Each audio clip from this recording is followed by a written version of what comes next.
दरम्यान राज्याचे गृहराज्यमंत्री दीपक केसरकर यांनी पोलिसांवर वाढत चाललेल्या हल्ल्यांबद्दल एबीपी माझाकडे आपलं मत व्यक्त केलंय. बघूया.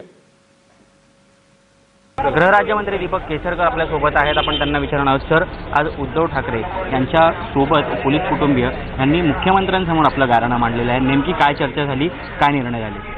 पोलिसांच्या ज्या समस्या आहेत त्याच्यावर डिटेलमध्ये चर्चा झालेली आहे.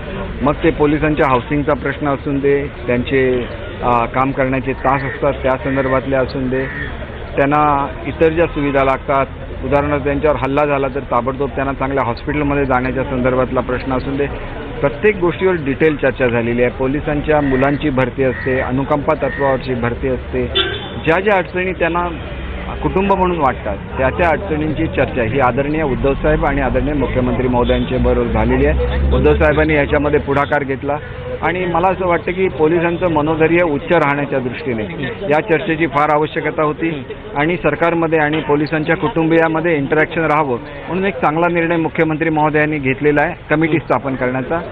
ते ज्यावेळेला ह्या संदर्भात निर्णय घेतील त्यावेळेला मी आपल्याला अवश्य याच्याबद्दल. पोलिसांच्या पत्नी ज्या आहेत यांची एक संघटना बनवावी असं काही पक्षांकडनं आता पुढाकार घेतला जातोय, प्रस्ताव मांडले जात आहेत. तर अशी एक संघटना कुठली बनू शकते का? काय त्याच्यावर काही तोडगा आहे का? हे बघा, सैन्य असून दे किंवा पोलीस दल असून दे, ही शिस्ती असलेली डिपार्टमेंट आहे. याच्यामध्ये संघटनेला स्थान नसतं, कारण लोकांचं त्यांना रक्षण करायचं असतं.